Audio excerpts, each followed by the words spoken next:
And before I do that, we forgot to ask you, how was lunch? No, not good? Not good?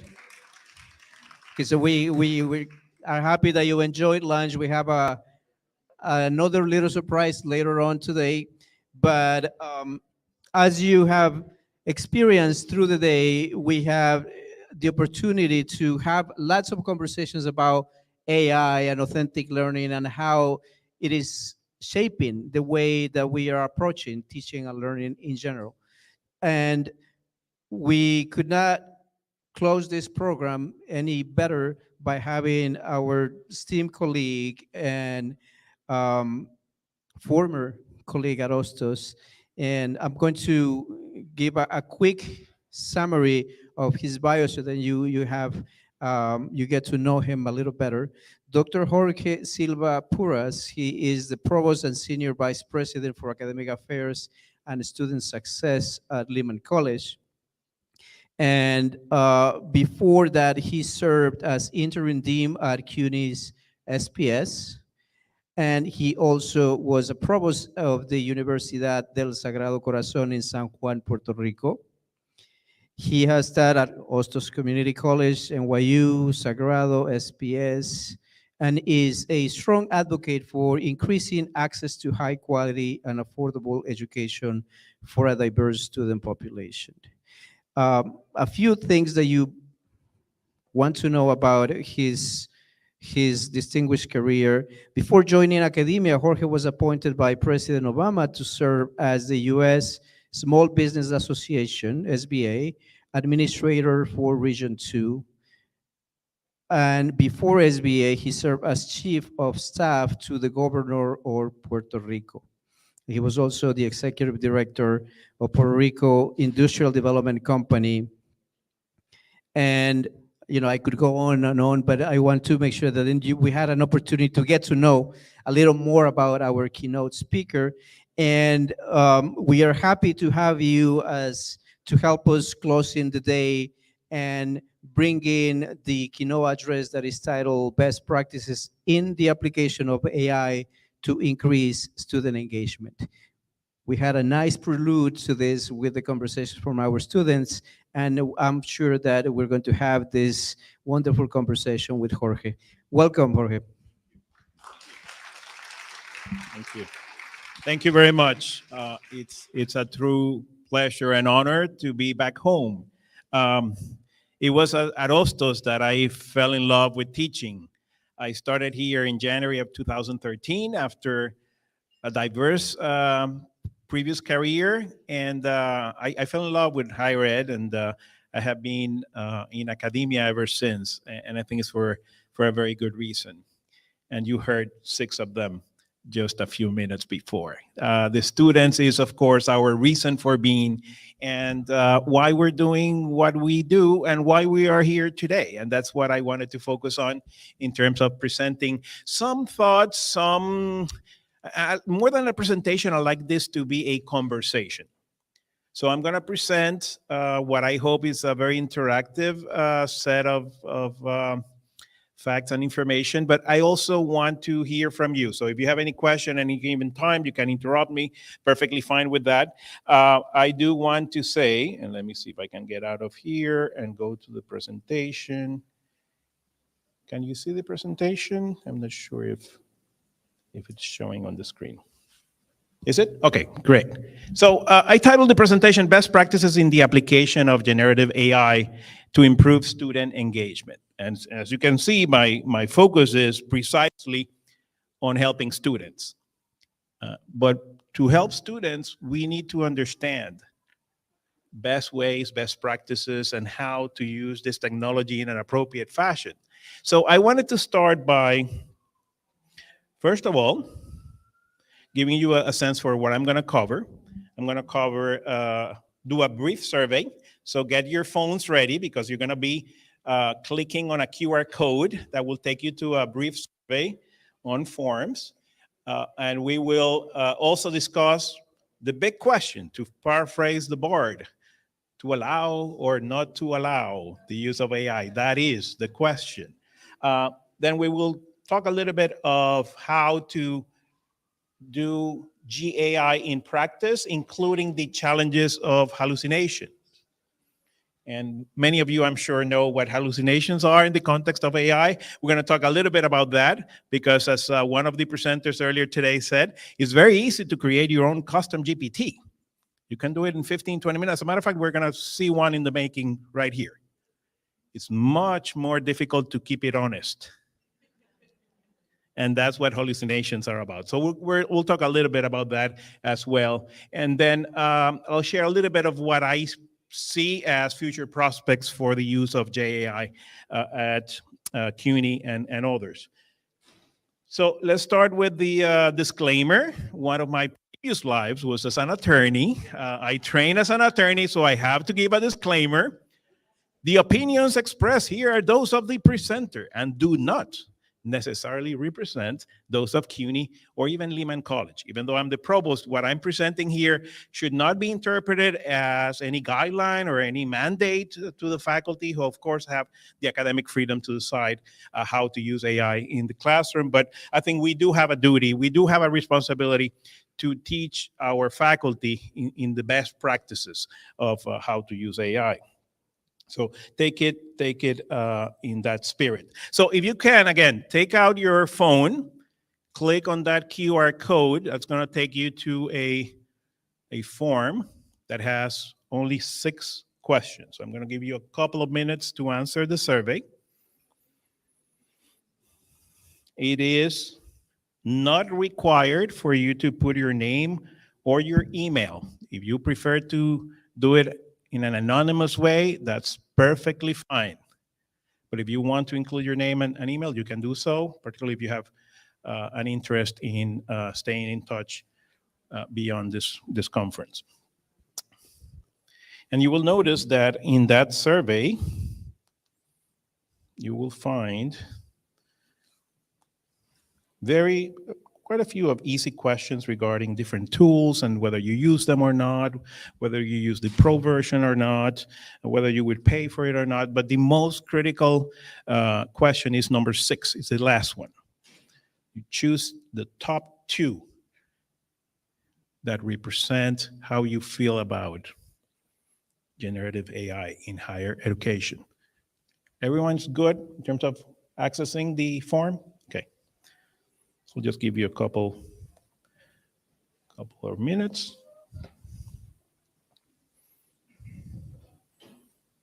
See if I can access it.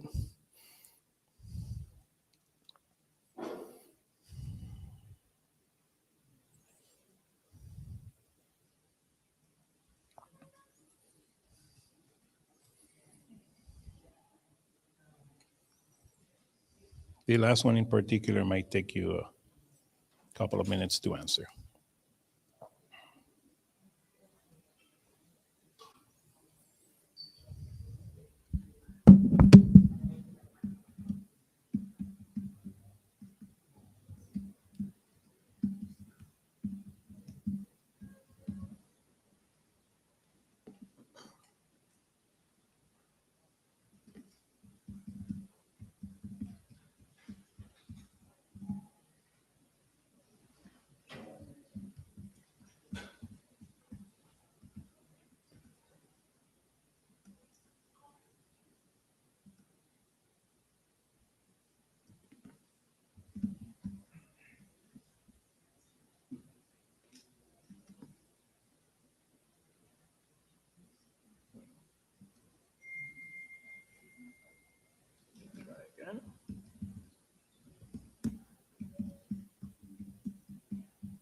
Everyone was able to complete it? Pretty much? Let me see if I can log in to show the responses.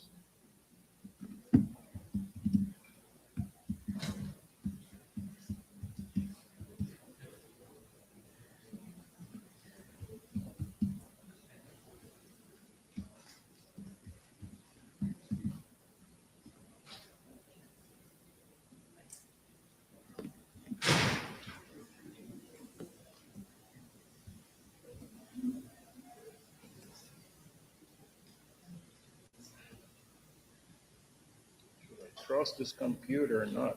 Oh my God.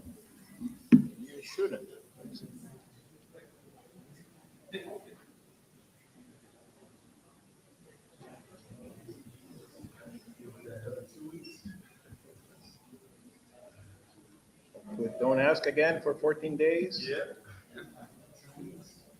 And show me this again. Very good. And hopefully, yes, we are in. Fantastic. All right. So let's see. We have 60. We have 60 responses. Let's see what those responses say. All right. All right. So 50 have used ChatGPT. 50 of you have used ChatGPT. 13 Gemini AI. 24 Copilot. 11 none, and 10 have used others. Of those of you who have paid for an AI tool, we have 10 who are currently using ChatGPT 4, 1 who's using Copilot Pro, 1 Gemini AI Pro, and 9 have said other. And how likely are you to pay out of pocket? Promoters 9, passives 9, and detractors, I don't know what detractors mean. I imagine that is no, is 43, which I agree. We shouldn't be mandated to pay for this. As a matter of fact, I'm going to talk at the very end about part of the future prospects, what I see. And again, this is my personal opinion, not that of CUNY, but I think it is something that we can all help to convince the system that this is a good investment of our resources. Which best describes your current opinion of the use of generative AI in higher ed? And as I said, this is probably the one that is most interesting to me. Most of you said, I am excited about how my students will improve their learning by using AI. And that's a clear winner, followed distantly by other.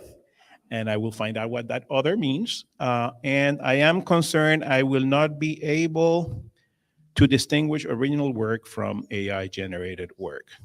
And that also is very consistent with what we are hearing. So this gives me confirmation of what I expected, that in many ways this group here are pretty much converts of AI. This is by definition a little bit of self-selection, right? Those who actually are interested in AI, who are experimenting with AI, who want to learn more about AI are here. And those who might be a little bit scared of AI probably are not here or do not believe that AI is something that we should be paying attention to. So that self-selection, keep that in mind, because obviously I have a very receptive audience. But that's not necessarily representative of the entire CUNY system. But let's continue. Let's go back to the presentation, so I can show you a little bit more of what I have been doing, because I have been experimenting quite a bit. And as I said, to allow or not to allow, that is the question. And for that, of course, we do have guidelines. We have a policy already in place. CUNY has an extensive academic integrity policy. It's actually a 6-page long document, so I'm going to try to summarize it for you in just 3 points. Section 1.1 talks about cheating and what is cheating. Number 2, 1.2 talks about what is plagiarism, and section 2.0 talks about how to promote academic integrity. Now, the key terms here, and the ones that I think we should be focusing on, is cheating is a function of whether the use was authorized or not. If we as faculty members authorize that use, that is not cheating, with some caveats. Plagiarism means that you are using content without acknowledging the source. If you source appropriately, and we heard some of the students talk about this earlier. And finally, promoting academic integrity is part of what we're doing today, but we need to continue doing. Every college should have an academic integrity officer who oversees this policy. So what I want to share in terms of the current CUNY standard policies is that we have flexibility. We're not mandated. And that means that we can go either at least three ways in terms of how we deal with this in the classroom. I'm going to give you some examples from syllabi, and this is courtesy of Elena and her team in the Center of Teaching and Learning. The first one is what I would say allows for all use. And this is just a an example language. All of this will be available to you, so no need to write it down. But the highlight here is you are permitted to use generative AI tools such as ChatGPT in your coursework. However, it is essential to cite those tools appropriately to maintain academic integrity. So this is the broadest permission for students to use AI. This is the one that I personally use in my class. I'm teaching a class this spring, and that's what I allow my students to do. As long as they quote the source and they describe what is their content versus what is AI-generated content, I will allow it for many reasons. One of them is, and I think you heard it before with the students here, they didn't say it in these exact words, but it is important to understand that if we do not intentionally teach our students to use AI properly, they're going to be at a disadvantage. Anyone here from career services? Probably not. But your career services officers and staff will tell you, very likely tell you, that employers are already including as part of their interview process the question, do you know how to use AI? Have you used generative AI? Have you expertise in prompting? I think the big skill in the future is going to be not necessarily the knowledge that you bring, but the power of asking the right question. And that's what prompt engineering really is, right? Asking the right questions with the level of detail. And that's a skill set that all of us need, and certainly our students who are seeking a job or a career also need. So that personally is one of the main reasons why I am very open to allowing the use of AI in my classes. Now, there is a midpoint, what our CTL calls some use, and that is you will be informed by the professor as to when, where, and how these tools are permitted to be used along with guidance for attribution. Okay, so it's not everything goes. It's based on very specific authorization, what you can and cannot use in the classroom. And finally, of course, there is the no use level. Under no circumstances will the use of AI be permitted. But I don't know about you. I have 4 kids. 2 are still in college, 2 recently graduated. And I can assure you, they're going to look for answers if the classroom cannot provide them. It could be AI, but it's also YouTube.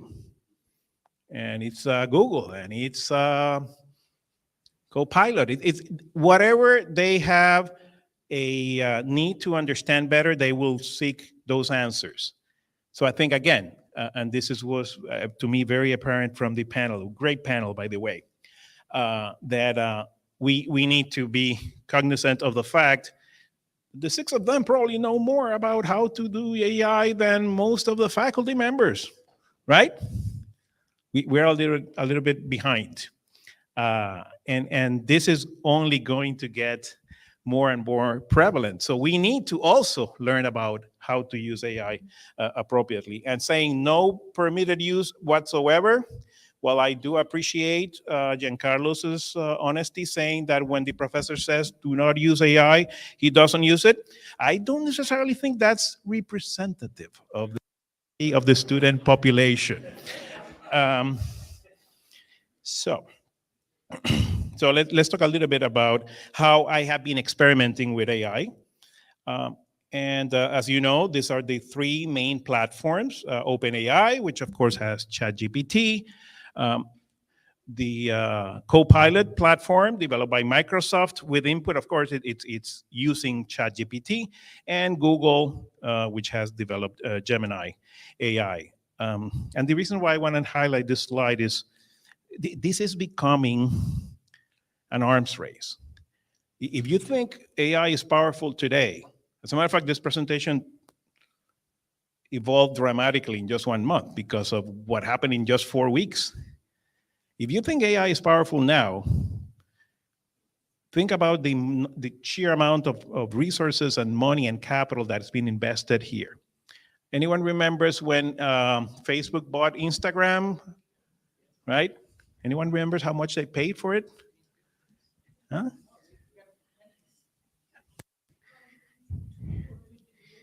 It was actually I believe it was 1 billion, 1 or 2 billion. And at the time, people were like, Jesus Christ, paying $1 billion for Instagram. That guy must be crazy. Now, of course, Meta now is worth $2 trillion. I cannot even imagine how many zeros that represents. So 1 billion in the context of that is really nothing.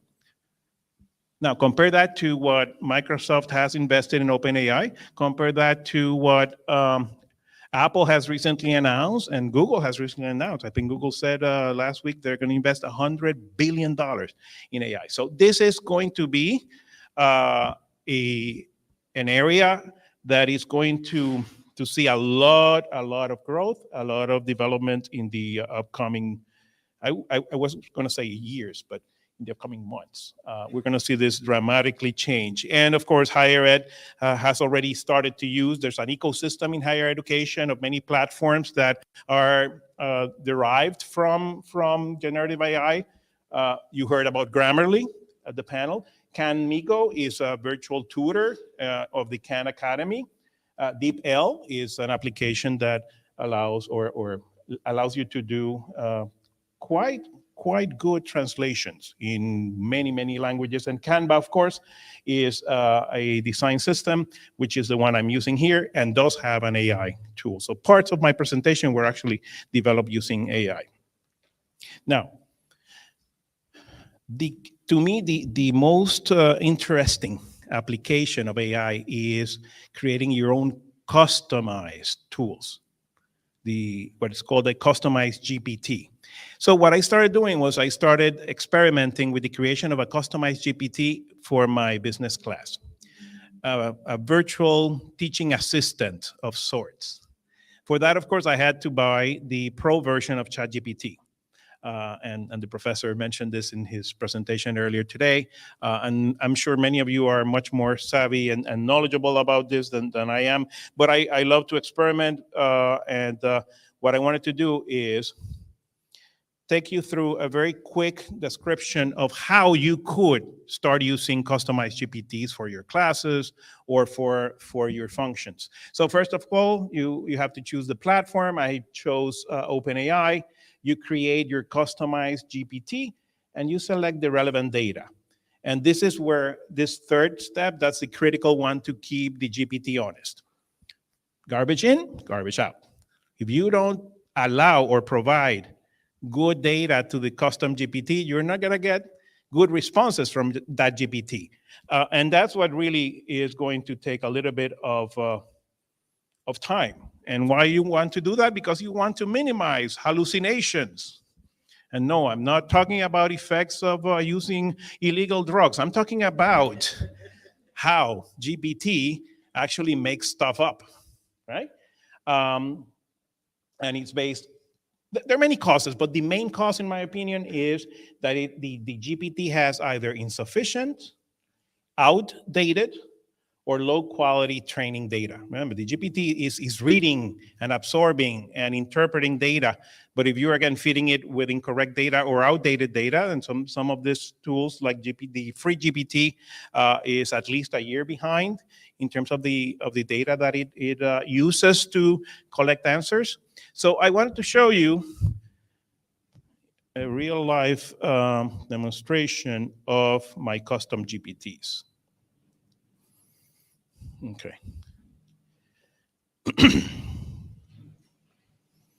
So here I have created, I've been playing with this for a while now. I have created, as I said, one for my strategic management class, which is this one. It's called Strategic Management Virtual Tutor. It's openly accessible to anyone who has GPT-4 can go right now and access it if you do. And here you can ask any sort of question, like, I don't know, what is the BCG framework? For those business geeks like me, you will probably know that stands for the Boston Consulting Group Matrix. And there you go. And it's telling you what it is. Oh, it's the framework, also called as BCG Matrix, tool used by companies. And then it gives you a definition of each of the 4 elements of the BCG matrix. So all of you have seen a version of this, whether it's with ChatGPT or Copilot or Gemini. What's interesting here is that you can control, to an extent, you can control the data that you feed into this customized GPT. And how do you do that? By configuring the custom GPT. See where it says edit? You go there, and it allows you in this button to configure. So you can tell the GPT the tone. So you want to make it more formal, more casual? Do you want to make it more academic? You can tell all of those to the GPT, and the tone and the answers will reflect that. You can also incorporate data that is specific to your needs.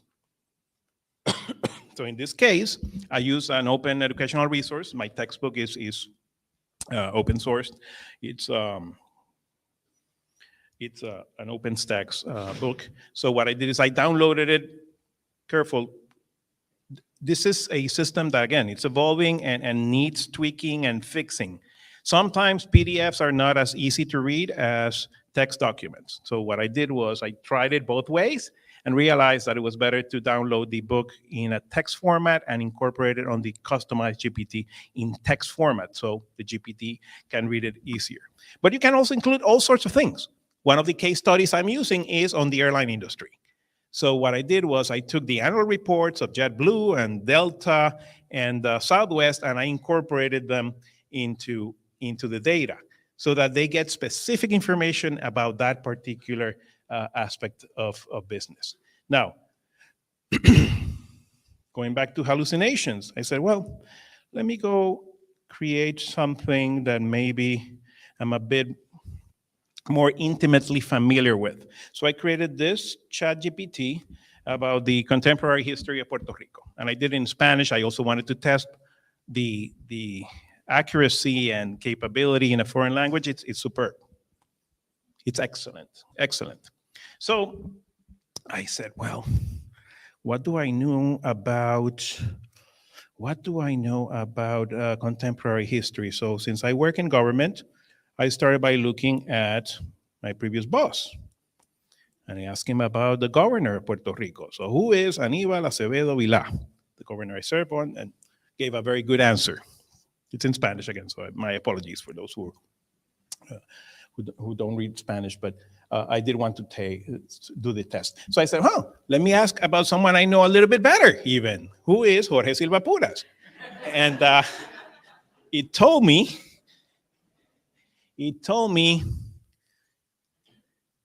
that I was the chief of staff to the governor, so that it got correct, but that I was chief of staff to Governor Sila Maria Calderón in 2001 and 2004, and that is a mistake.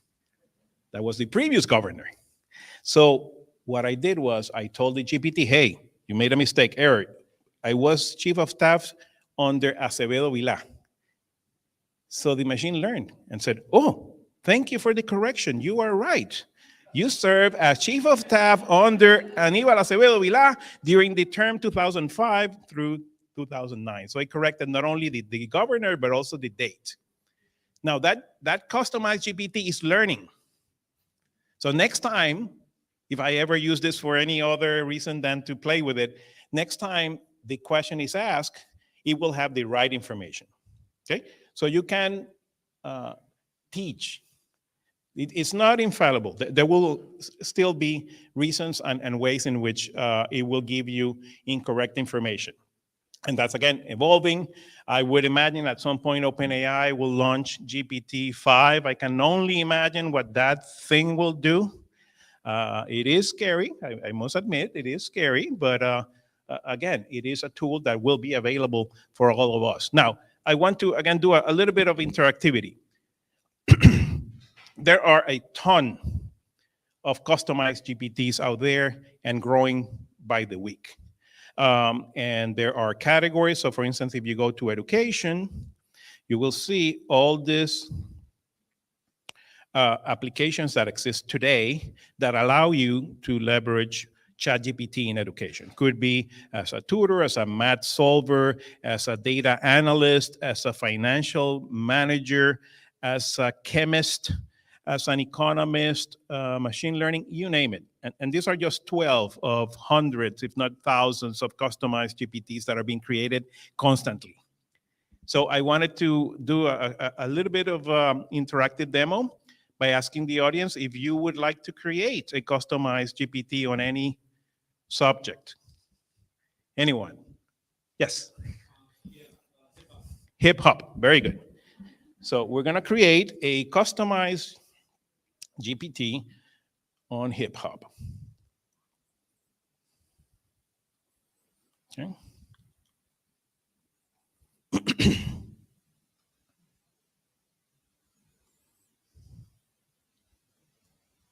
Oh, don't tell me that I reached my limit. That is a problem. You know, even though I have the pro version, it doesn't necessarily allow me to play with this thing all day long. It does set a limit, and I think I have reached my limit. Oh, here it is. Okay, create. I think I can still create it. Okay, so the GPT will ask me, what would you like to make? So tell me a prompt. What would you like this GPT to do?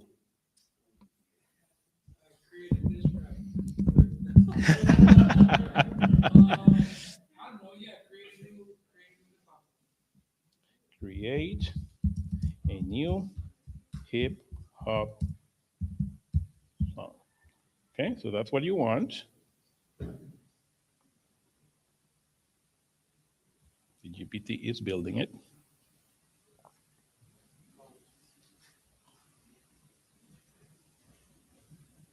Great, let's name this GPT. How about calling it Hip Hop Composer? You like it? You can. It's a little bit what? Okay, so you want to make it a different title? You can call it whatever you want.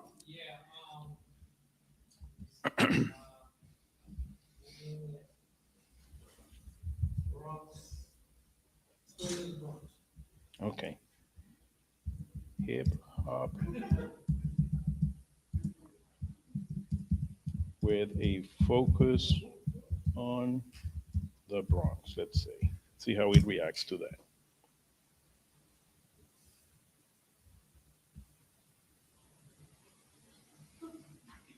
It's thinking. Now it's generating a profile picture. Oh, there you go. Okay, you like it? It's cool? All right. Now let's configure it. This is the title, but we can call it something else. Let's keep that title. What does it do? It helps create new hip hop songs. What are the instructions? This GPT assists users in creating new hip hop songs. It suggests rhymes, helps with flow, offers ideas for beats, and can even help write lyrics. The GPT should avoid using explicit language. That's going to be tough. And ensure the suggestions are suitable for a general audience. And it gives you some conversation starters, allows you to either upload files. So say if you have a particular hip hop artist and you have the bio of that hip hop artist or some document that describes the style of that artist, you can upload it there. So it will feed on your custom GPT based on Bronx specific artists, for instance. You can also click here, the code interpreter. I don't know what that is, but I click it just in case it can help me. And now I think we are probably ready to go. Let me see if we can want to create any other action. I don't think we do. So now we're going to test it. So ask me a question. Well, ask him or her or it a question. What do you think about hip hop in 2024? What do you think about hip hop in 2024? Well, you probably say I do not reach 2024 time-wise, remember? Right. That it does have a limit, but let's try. Let's see. Oh, no. It says it continues to be a dynamic and influential force in music and culture. It's fascinating to see how the genre keeps evolving with new artists, sounds, and blah, blah, blah, blah, blah, blah, blah. overall. It's very generic, right? So you can start teaching and tweaking the questions, and it will remember what you asked and what it responded and what you corrected over time. I'm sorry, you had a question. Let's see. Create a hip hop song about Bronx EdTech Showcase. Oh, I'm sorry. Create a song about a hip hop song, sorry. About the Bronx EdTech Showcase. Let's see what it comes up with. The title is Bronx Tech Vibes. Yo, we're here live at the heart of it all. Bronx represent at the EdTech Showcase Hall. Innovator creators all in one space, pushing boundaries right here at a wild pace.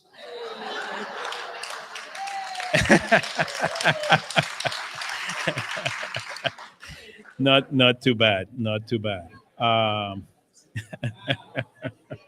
And it keeps going, right? And you can correct it. So anyway, I did want to, and we could be playing with this the entire afternoon, and unfortunately we don't have the time to do it. But what I can do later on is I can actually publish that custom GPT. So anyone who wants to learn about how to create songs, hip hop songs in the Bronx can access it, right? It's free of access, if and only if you have, and this is the last point I want to bring because it deals with accessibility. If and only if you do have a GPT-4 account, right? Your students do. How do they pay for it? Okay, so the professor makes it, instead of assigning a textbook, it makes it a requirement that they subscribe to GPT-4. That's $20 per month, no? Which might be, I think, a little bit steep for many of our students. So that's where I think if we go to the future prospects of where we're headed with this, I think it's important to note what other universities are doing. Maybe some of you know that ASU, Arizona State University, is the first university that has announced a partnership with ChatGPT, with OpenAI. They have not been very specific on the details, but I would imagine they will make it university-wide accessible, the ChatGPT-4 accessible to all students. So that type of exercises that you do in your classroom can be done, and the type of exercise I have done in my classroom can be done. Right now, my students can only access my virtual teaching assistants if they enroll or pay the subscription for ChatGPT-4. So I have not made it mandatory in any way or form. It's completely optional because, again, I do have a big concern in terms of accessibility, which is not unusual. That tends to happen with our student population in many other respects. So that is an important watch out. Other things that you will start seeing more and more, and this was actually shared by Dermot yesterday. This came out in the journal Inside Higher Ed yesterday, May 2nd. A Yale freshman creates an AI chatbot with answers on AI ethics. So soon enough, it's going to be our students who are going to be proposing customized GPTs for us. So I think it's very, very important for us to stay abreast of what's happening, to be informed, to read a lot, and of course, Elena and the Center for Teaching and Learning team at Lehman. I know Guru is here as well from SPS, and many of our colleagues from BCC and from Ostos will do the same. We have to be very, very intentional in teaching our faculty how to use this technology, but we also have to do it in a way that is accessible. So hopefully, I'll be on the watch out for what ASU is doing with OpenAI. Hopefully, we can convince the powers that be that this is a valuable tool to extend to our students. And with that, thank you very much. I will open it up for for any questions you might have.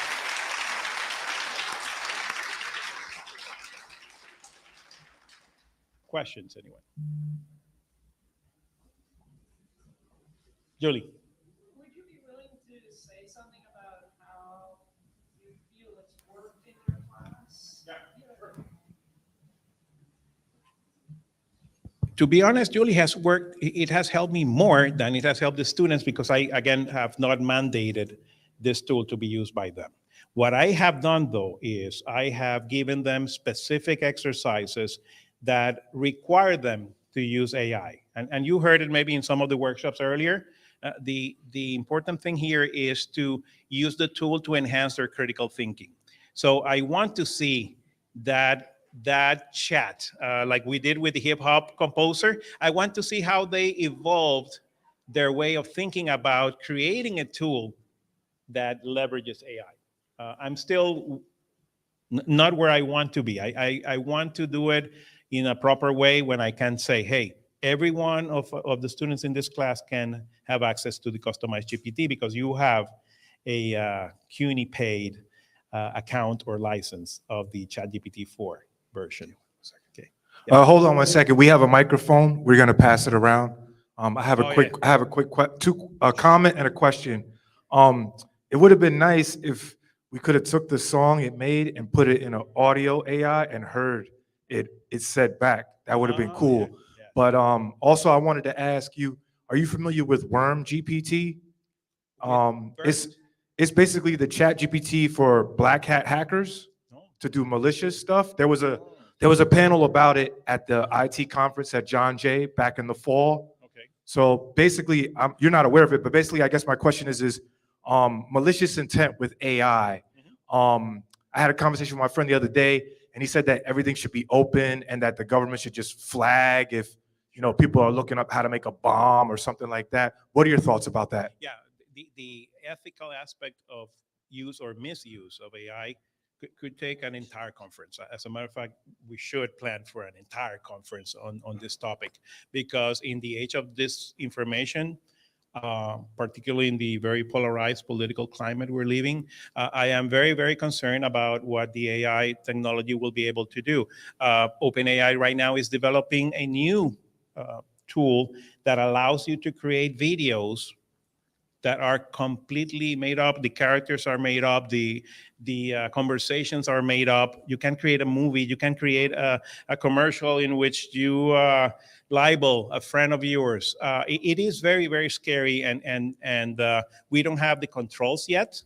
I think this needs to be regulated, but unfortunately, and again, this is my editorial comment, I don't think the ladies and gentlemen we have in Washington, D.C. maybe have the knowledge or the wisdom to regulate it appropriately. So we need to be very careful and intentional in how we push and ask and request that this be adequately regulated. Okay. There was another, yes. Yes, I had a question about the textbook that you use for your customized. So could you just put a link, because you mentioned that it's OER textbook. Can you just put a link to the textbook, or did you have to copy and paste? Because sometimes textbooks have charts and pictures and graphs, and Yep. so how How did that work? Great question on OERs, and I have looked at many options that have the capacity to download in different modes. So I only use OERs that allow you to download it in a PDF form or in a doc or text form. Of course, the GPT won't be able to read the picture, but it will be able to read on the doc, or the text document will be able to read all the content except the images. So that's what I try to do for the purposes of this. I don't know if that's your question, but that's... Yeah, so you had to download from the OER into the chat. That's what I did. Yes. Okay, thanks. Uh-huh. Yeah. I think there is a way, and maybe someone here who is more of an expert than I am knows. I think there is a way that you can also incorporate links, and the ChatGPT will go to that link, will go to that URL and read from that URL. So that might be a shortcut. I do prefer to copy paste it as a data entry on my configuration to make sure that it's easily accessible and readable by the custom GPT. But again, there might be better ways to do it. Sure, thanks. Yeah.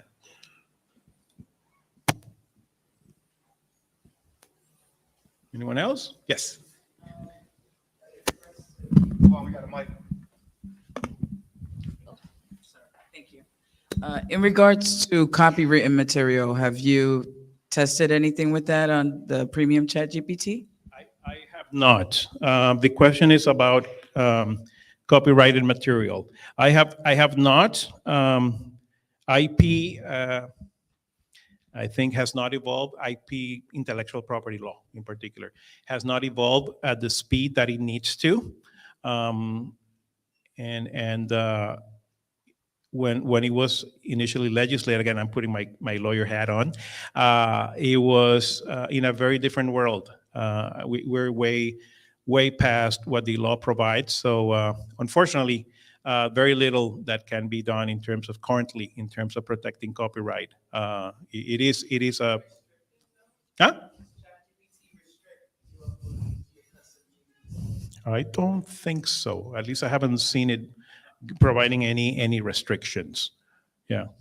Maybe ChatGPT 5 will have some protection, but then it's hard for them to, I think, for the GPT to determine what is copyrightable information and what's not. Yeah. Elena. Just make one quick point. If you have not used Microsoft Copilot that we have access through CUNY, that actually allows you to provide citations and references. So I think the best way is like taking one prompt and then putting that in those 3 top tools that Jorge Silva-Puras presented to us, and then seeing the results. I think what's amazing about the Copilot is that it would provide you the source with the links. So what we have seen is some instructors who teach writing utilize that tool to really help students understand, many of these aspects about citations and references, and really, not hallucinations, but really more how do you use these tools to support your writing, thinking, and learning processes. Thanks. That's a great point, Elena. As a matter of fact, due to the limited time, I didn't include it, but one of my exercises, what I intended to do was to do the same prompt using all 3 of this, with OpenAI, with Copilot, and with Gemini, and compare and contrast. So far, I have seen some have strength in certain areas, and others have strength in other areas. To me, there's not a clear winner. Now, of the 3, the only one that currently, to my knowledge, allows the creation of those customized GPTs is OpenAI. Maybe at some point, Copilot will develop one, and I think they will. But currently, it's only OpenAI. Anything else? Well, again, thank you very much. Enjoy the rest of the afternoon, and good luck using AI. Thank you.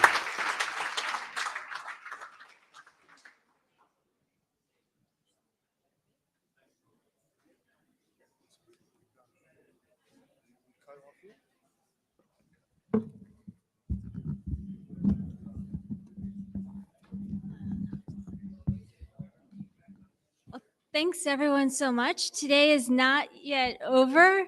There's snacks in the other room. So go have some social time, some snacks, and then come on back and we'll have the raffle and the rest of today.